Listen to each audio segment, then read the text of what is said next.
Hello మావా, మీకు ఈ కథ తెలుసా? తెలుసుకోవాలనుకుంటున్నారా?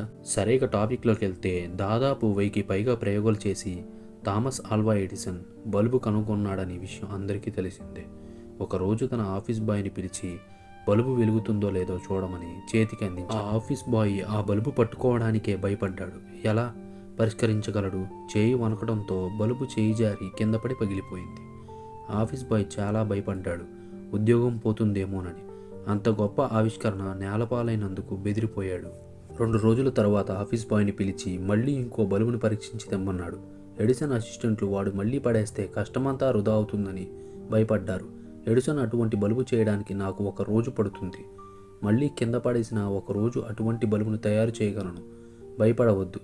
ఈ పని మళ్ళీ రెండోసారి ఇవ్వకపోతే అతను తన పట్ల నమ్మకం, విశ్వాసం కోల్పోతాడు. అది అతని జీవితానికి చెడు చేస్తుంది. అలా జరగకూడదని రెండో అవకాశం ఇచ్చానని చెప్పారు.